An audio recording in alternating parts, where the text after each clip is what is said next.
Hey guys, Brian the Cell Phone Guy here again. This morning we want to take a quick look at one of the newer phones on the market, this Samsung A5 2017 edition. Now some of the stuff we're going to talk about in this video will apply to all Samsung phones and even some of the other Androids like HTC and LG. If you remember, up until a little while ago, all the phones came locked to a specific network. And lately in Canada here, the CRTC has ruled that the phone companies can no longer do that. So what happens now is the phone will work on any network when it's brand new out of the box. And this applies to phones bought after December of 2017.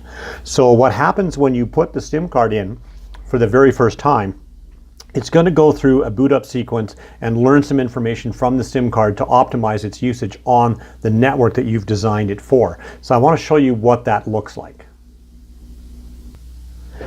Now, one of the first things you're going to want to do when you get your new phone is insert the SIM card. Now, this one's a little bit different.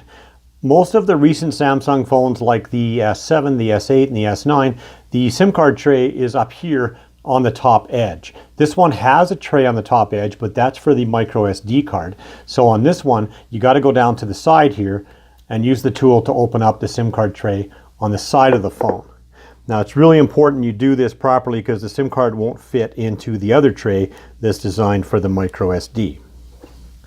So once we insert the SIM card into the phone, this is the power button on the right hand side. This one takes a little bit longer to fire up. So push and hold the power button until you feel a vibration. It may take 5 or 6 seconds. Once you feel a vibration, you see it light up, you're going to come to this screen. And now we just have to wait for it to turn on.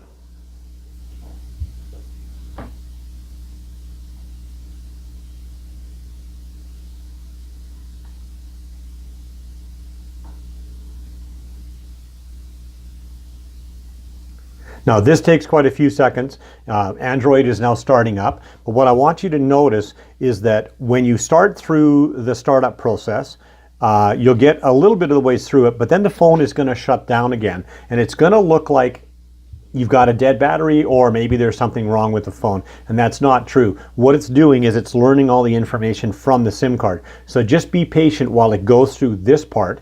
And this can take 2 to 3 minutes. So we're just going to pause the video and let this run.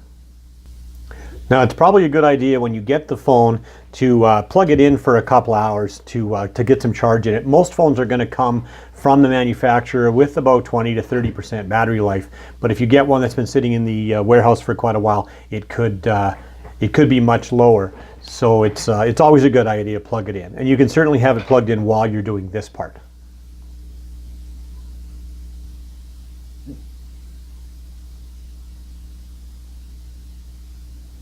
So now you're going to see it go through its boot up cycle fully now.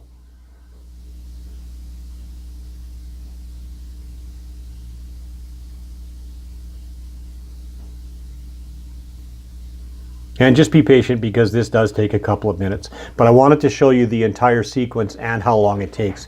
So excuse the fact that the video is running and there's nothing happening on the phone.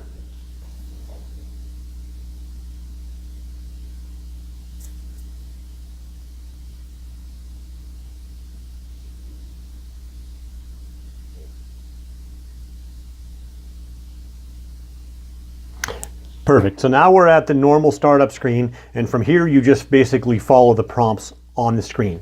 So that's basically what I wanted to show you with the startup session on any of the new Samsungs and most of the other Androids. You're not going to see this issue on the iPhones. They have a different process to get them initialized. So basically that's all I wanted to show you for now. I will be back in a little while with a full video on the A5 and on the new A8. So give us a thumbs up if you like the video, subscribe to the channel, and feel free to drop me a line and a comment if there's anything that you'd like to see a video made on. Thanks for watching.